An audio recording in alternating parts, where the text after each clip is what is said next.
Welcome to the HCI family of podcasts. We're your source for personal, professional, and organizational growth and development. We share our own original research, explore industry trends, and interview executives and thought leaders from across the globe. Join us for practitioner-oriented content around all things leadership, HR, talent management, organizational development, and change management. Maximize your personal and organizational potential with the HCI family of podcasts.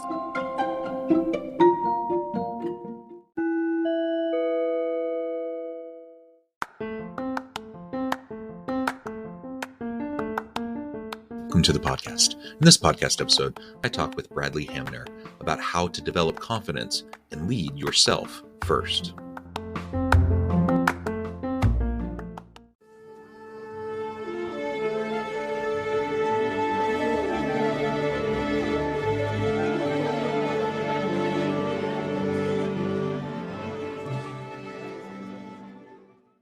Bradley Hamner, welcome to the conversation today. John, great to be with you. It is a pleasure to be with you. You're joining us from Alabama. I'm south of Salt Lake City in Utah. And today we're going to be talking about how to develop confidence and lead yourself first. We talk about leadership all the time on this podcast. There's so many really great topics under that umbrella. And I think sometimes what gets lost is unless you first develop your own competencies and capabilities and your own leadership potential, it's going to be really hard for you to coach and mentor and develop others around you and those on your team. Pulling down the oxygen mask first, for yourself is kind of the metaphor for today. And as we develop that confidence and our ability to lead ourselves first, it will only enhance our ability to lead effective teams and effective organizations as well. As we get started, I wanted to share Bradley's bio with everybody. Bradley Hamner is an entrepreneur with a tenacious drive. Started his first business in 2009 against all odds. Overcoming initial challenges, he developed effective operating systems through relentless trial and testing. Today, he is a business growth coach and value builder consultant, empowering entrepreneurs to become architects of their own success.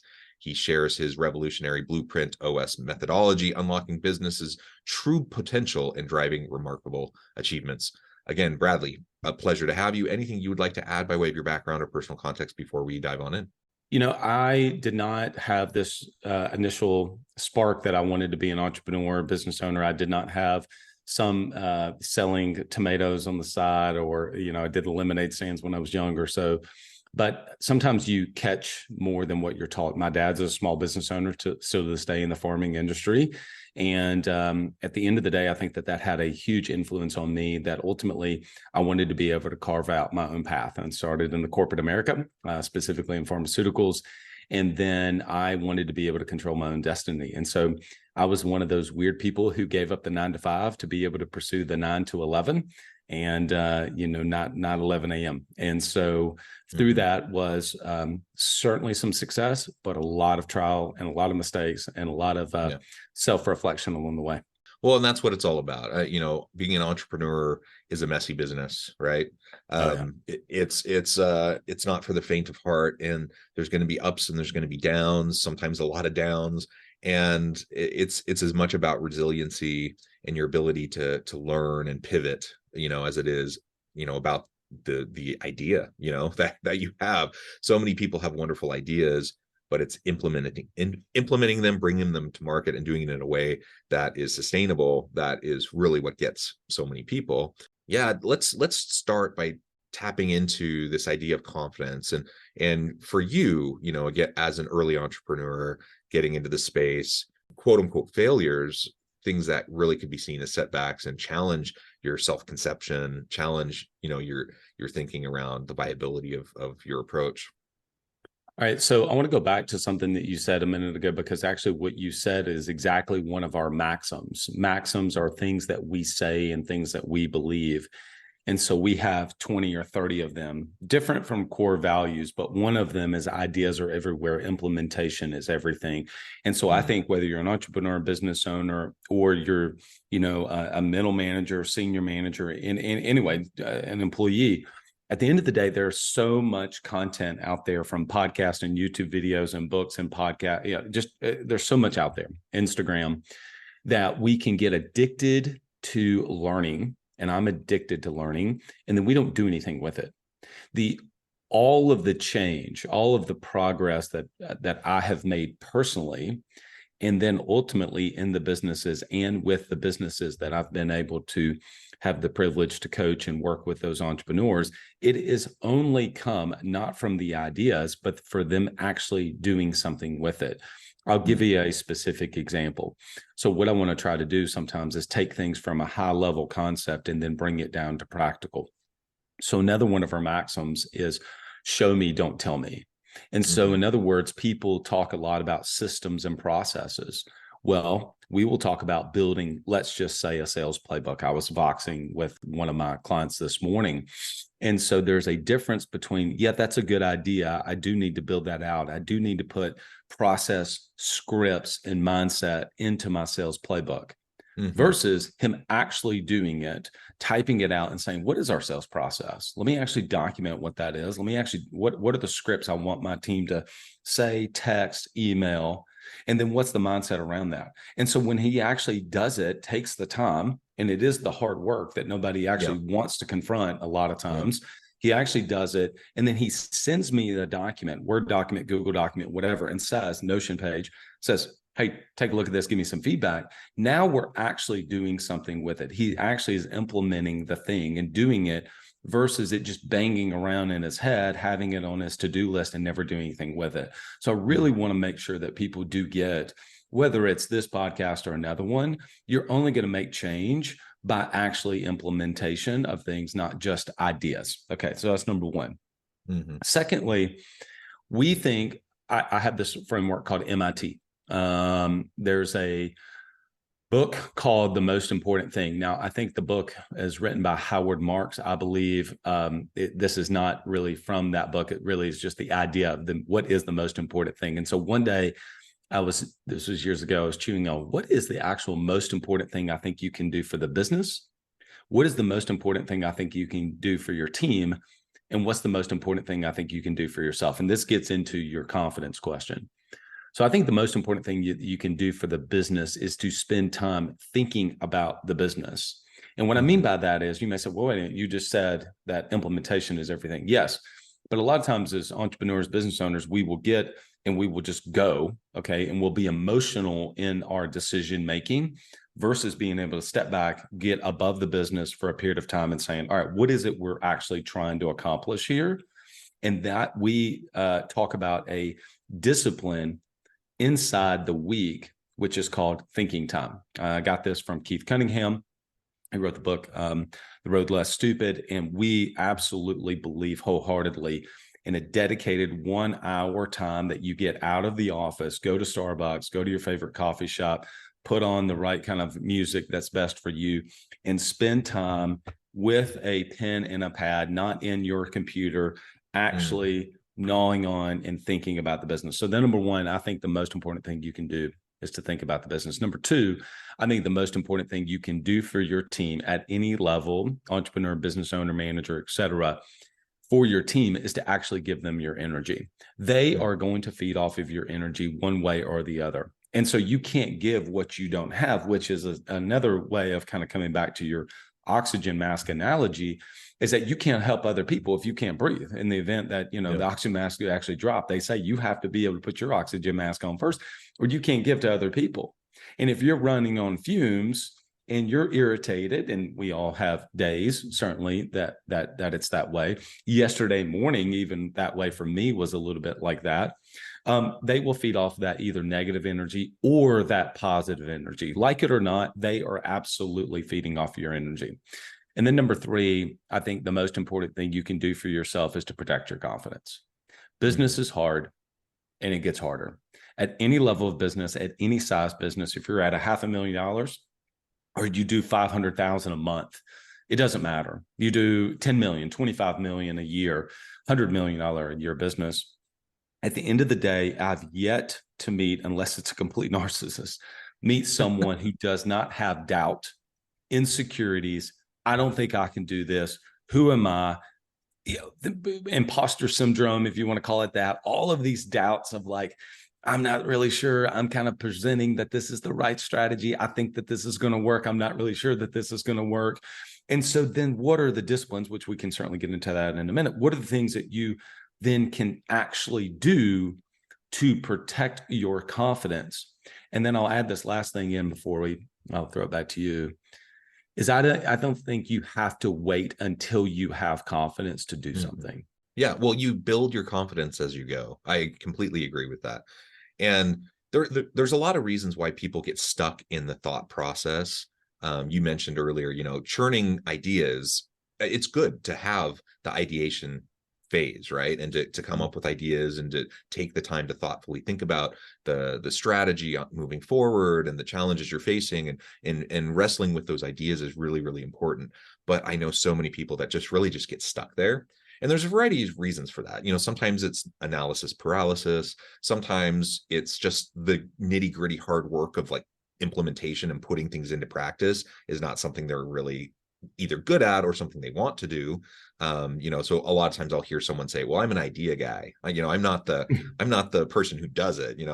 Well, someone has to do it. And when you're an entrepreneur, that someone is usually you. And so you have to be able to translate ideas into practice in some way. So analysis paralysis, perhaps, maybe it's just you don't see yourself as the implementer, or maybe you don't feel like you have the abilities to do it well. But I think another piece of this is just the confidence. Like a lot of people, it can live in their head and be dramatic and like all these great aspirational goals. The moment you start to put it into practice, it becomes real, and that's scary. For a lot of people, especially if you're lacking in confidence. And so there's a variety of reasons why someone may not get from idea to implementation. But I think, just acknowledging what that reason is for you is important. And whatever steps you can take to just start the process. It doesn't need to be perfect. You don't need to be super confident right now. You can develop that and build it as you go, and build the plane while you're flying it. And you'll have small wins, and those small wins can start to steamroll into bigger wins, and all that can build your confidence.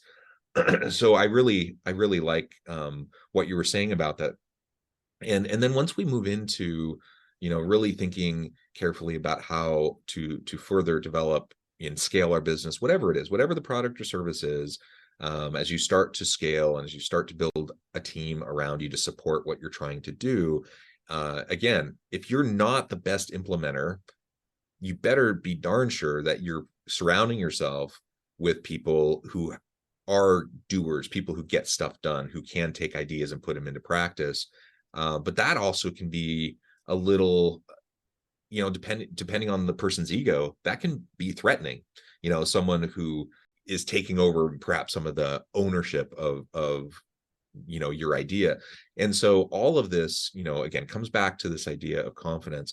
You also said a minute ago, you said, unless they're a narcissist, they're probably going to have some doubt. They're probably going to have some imposter syndrome or whatever. I actually wanted to ask about that before you even said that. Like, how do you balance between confidence and doubt, and like developing confidence in yourself while not like being a total narcissist who, just, they have the ultimate confidence, right? They think they're amazing. They think everything they're doing is great.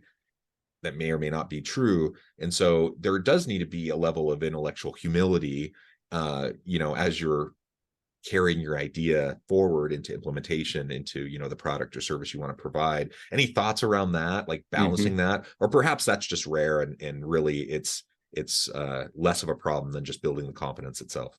I do have a very specific answer to that, because I've actually chewed on this myself a little bit. I've gotten to where I feel like I'm a much deeper critical thinker than I used to be. And so, for instance, we try to use language and words very intentionally in our programs and what we say, right? A roadmap is a certain thing. A blueprint is a certain thing. People throw around visionary entrepreneur. What does that even mean? Integrator, what does that mean? Operator, what does that mean? Operating system, what does that mean? Versus like we just throw around language loosey-goosey. So I'm going to give you a specific answer. I do want to go back to one thing you said, though, that has been really helpful, that for me, around whenever you were saying analysis paralysis, I now will think it's one of two things. Do I have a lack of options? I actually don't know what to do. I'm kind of empty. I don't know what to do. I don't know how to grow my business. Okay, if I don't know what to do, then I know I can go through and acquire or get myself around a lot of times people who have done what it is I'm trying to do, and they can give me strategies. So a lot of times I may feel like I just don't know what to do. Or am I overwhelmed with too many options of what to do? Should I go on podcast? Should I run paid ads? Should we run a referral strategy? Should we actually run paid ads and do it this way into a book a call? Or should it be into a lead funnel? Should you write a book? I could keep going, right? I could end up naming 45, maybe more if we kept listing them out. So am I overwhelmed because I don't know where to choose? Or am I kind of feeling sad because I just don't know what to do? There's two different things. Is it lack of options, or am I overwhelmed and have anxiety with too many options? Does that make sense? Yep. Yep. Okay. Absolutely. So that helps me to push on one side or the other. Now, to answer your question, an undeniable stack of proof. And so at the end of the day, if someone has an undeniable stack of proof of they have done the thing that they're saying that they are doing, then at the end of the day, there's a level of humility that they're actually being able to say, well, this is what I've done. I hope that this serves you. Does that make sense? Right? Yeah. So I really think it ultimately comes into that, because there's so much on social media pontification, speaking out from these things. And you hear all these people who, rent a Lambo for a day to be able to take a picture, so on and so forth. I mean, those are the extreme versions of it. I think that the more everyday versions are, there's posturing, because John, I want you to think of me a certain way. I want you to think of me as successful, as a business guru. And so I need to posture myself around certain things versus what is your undeniable stack of proof that you have been able to do what it is that you're sharing with other people to do. Does that make sense? I guess the main point here is we want people to develop self-assurance, confidence. We want people to be secure, to not succumb to self-doubt and all of those sorts of things. We also don't want people to be complete narcissists. No, because that's not healthy either. So, finding a balance and just recognizing, I think, again, any entrepreneur, any leader really, regardless of your role or the size of the organization, you're going to be dealing with hard things and difficult decisions, and you're going to have, it's healthy to have self-doubt. You don't want it to be paralyzed by it, but it is healthy. And so it's okay to lean into that. And like you said, with your experience earlier in your career, you really, you face a lot of challenges, but you grow from it. So if you can face those challenges, from a stance of intellectual humility and a desire to learn and grow, and having a little bit of healthy self-doubt, just so that it can prompt you towards further growth, I think that's a really, really healthy thing. And I actually really worry about people who really just seem like everything they do is amazing, and everyone should just be amazed by them. Because usually learning is not really happening there, right? And learning is the name of the game. If you want ongoing development of your product or service, your business, if you want to continue to be relevant in the marketplace, you're going to have to pivot. You're going to have to be agile. You're going to have to adjust as you go. And that only happens as you learn. Yeah. So people talk about the practice of gratitude. And sometimes I have struggled with that. I'll give you a specific example, and then I want to pull this back to what is a structure or a framework to be able to start building confidence week in and week out. We were I was hosting some of our clients in Kiawah Island just last week, actually, for our twice a year in-person retreats. And we were we were driving in initially, and I was sitting with one of my coaches, and he was sharing with me about one of his friends who had to have stomach surgery, and he had to have his entire stomach removed. I'd never even heard about this story. And so the guy has gone on in the last few years to compete in like marathons and triathlons with no stomach. And so he was telling me about how he has to eat throughout the day, basically, because his body has to process it effectively immediately. And I just had so many questions around that. And I thought to myself, man, I have never once even considered having gratitude for the fact that I have a stomach. I mean, who would do that? until you hear of a story like that. Okay. So I say that to say that sometimes I struggle with the practice of gratitude. So therefore, some people may struggle with this idea, going back to our ideas are everywhere, implementation is everything, this idea of, yeah, I probably do. That probably is a good idea for me to capture wins because that will give me some confidence. But how do I do that? When do I do that? What's the actual discipline to do it? So we teach a concept called the perfect repeatable week. We know that there's no week that is going to be perfect, but if we can lay one out, I'm actually looking at my Google Calendar right now, and I have a Google Calendar set up. Now, we initially map this out, pen and paper. We've got a template basically. And we look at it and we say, what are the actual elements? These, the rocks, pebbles, sand, water concept. Yeah. What are the big rocks that we need to put in our week? Okay. So we put that in and we do it based on your energy. What's the best energy time that you have to do those things? Because when you're at your best, it's better for everybody else. Okay. So we look at the perfect repeatable week. And one of those elements, one of those big rocks is what we call Sunday night planning. Now, there are really three main times that people will choose to plan their week.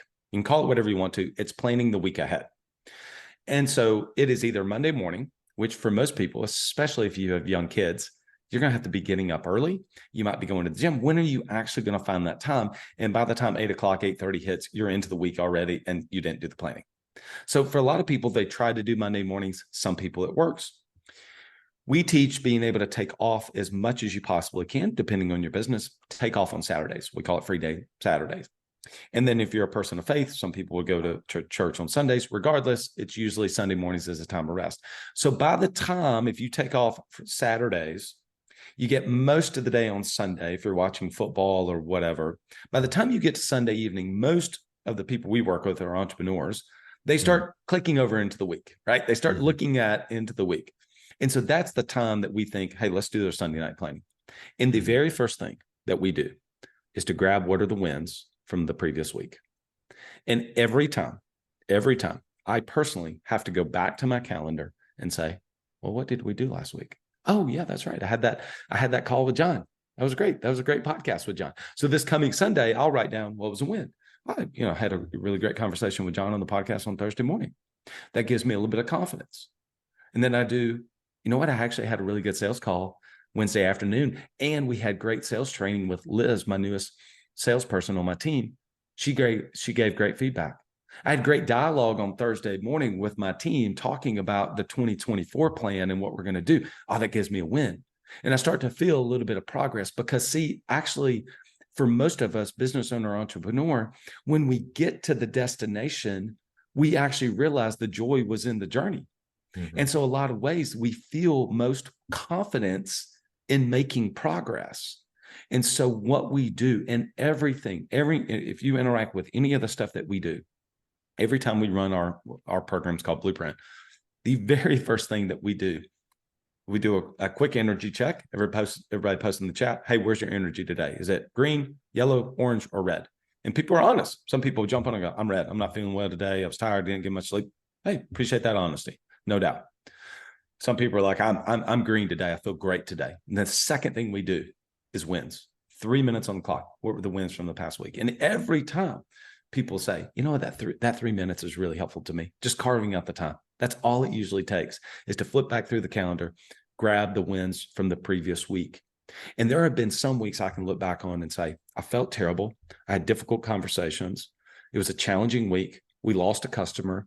We didn't make the sales we needed to make. Marketing was this. I looked at the financial budget, wasn't doing well. And it is challenging to find the win. But if I force myself, I start to see, actually, looking that really did help me. I've got a better picture of what we need to do, even though that sucked on Friday, that conversation with so-and-so, was difficult. I actually can take that and pivot it just a little bit, just a hair of a degree, and be able to extract the lesson from that and the opportunity that's going to come from that difficult conversation, because we can be better. And that's why that's just one of the big elements that we put in, which is called Sunday night planning inside the perfect repeatable week. So hopefully that gives people a really tangible thing from this high level of like, how do you protect your confidence, to actually, this is literally how we do it. Yeah. Sunday night planning, as you mentioned, I think that's really critical. I love the gratitude component. I love looking for the wins. And it may seem, people listening may think, well, yeah, I just know that. I don't need to take time to do that. But my experience, and I think your experience, is that unless you carve out the time and explicitly take the time to reflect on those things, a lot of times they get lost. So you have all sorts of things that are wins, all sorts of things that you can be grateful for. And unless you take the time to reflect on it, they kind of fade into the background, and they can get lost amidst all of the other challenging things and the setbacks and all the things that we face. And again, whether it's a Sunday night or whenever you choose to do it, having a way to prepare for and plan for the upcoming week is going to just be so essential to setting like a good foundation for what you're going to be doing. And people talk about the Sunday blues, right? Everyone has felt that. Like you're not looking forward to going back to work on Monday. You have this hectic week ahead of you. Man, just having a plan, having an understanding of what you're facing during the week, and strategically mapping out where you're going to spend your time and put your energy, even when you still know that you have all these challenging things that are going to be facing you in the upcoming week. I found that just really largely removes the Sunday blues. And it's something I get excited for the upcoming week. And, I appreciate the weekend that I had, but now I'm excited to just hit things, hard the next day. So I think those are some really great practical tips. Yeah, I think so Monday, I don't have as much of Sunday blues, but I definitely do Monday. Monday is a heavy meeting day for me. Yeah. And so if I wait till Monday to plan out the week, it just doesn't give me as much of some energy, right? And remember, the most important thing I think you can give your team is your energy. So when I look at that, I can go, okay, Monday, heavy meeting day. But when I look at Tuesday and look at Wednesday, and I actually build momentum going into the week. Like, I love doing this podcast on a Thursday morning. I love Thursdays and Fridays. I've built the week purposefully to do the things that I want to do that actually move the business forward, because really Mondays are heavy meetings. Tuesdays and Wednesdays are delivery days. Like, I'm actually like just doing the thing that our programs teach. Mm-hmm. And then Thursday, Friday becomes content creation, putting things out, podcasts like this, working above the business. People talking about working on the business. We think that there's on, in, and above the business. And so I get to do some of those things on Thursday and Friday. And that leads me into a really great Saturdays and Sundays for me. And then I kind of get to rinse and repeat. But at the end of the day, I wanted to design the business that way, and design and architect my week that way, which you can see I'm using that language. That language is intentional, because I transitioned from being the rainmaker, doing everything, to becoming the architect. And what architects use, they use blueprints. And so that's why obviously our program is called Blueprints. So we help business owners to be able to build and design the business that gives them everything that they ultimately dreamed of having. Yeah, wonderful. Well, Bradley, this has just been a great conversation. I know at the time I need to let you go and get on with your busy day. But before we wrap things up, I just wanted to give you a chance to share with the audience how they can connect with you, find out more about your work, your team, and then any final word on the topic for today.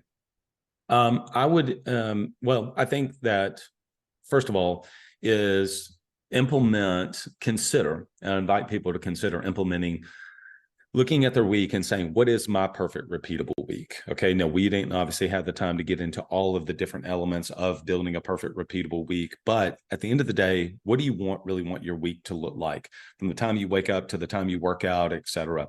No, that's number one. And then number two, and consider I invite you to consider implementing the Sunday night planning system, and starting out with the very first thing is, what were the wins from the previous week? And then you can start to turn your attention to the week ahead. But first, go back to the previous week, grab that, actually write it down, type it into Notion, whatever your methodology is going to be, and building of that discipline. You want to connect with us if you're a small business owner, entrepreneur, and this has been somewhat helpful to you. Go to businessgrowthcurator.com And on our webpage is a assessment. It takes you maybe 5 minutes to take. We'll give you around 40 questions or so. Even a lot of people say just the questions themselves make them stop and have to think. It give you a score and give you some customized feedback on areas that you can improve. Bradley, thank you so much. It's been a pleasure. I encourage the audience to reach out, get connected, find out more about what Bradley and his team can do for you. And as always, I hope everyone can stay healthy and safe, that you can find meaning and purpose at work each and every day. And I hope you all have a great week.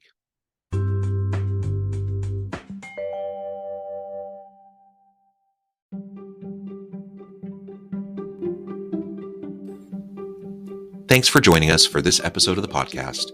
We hope you stay healthy and safe, and please join us again soon.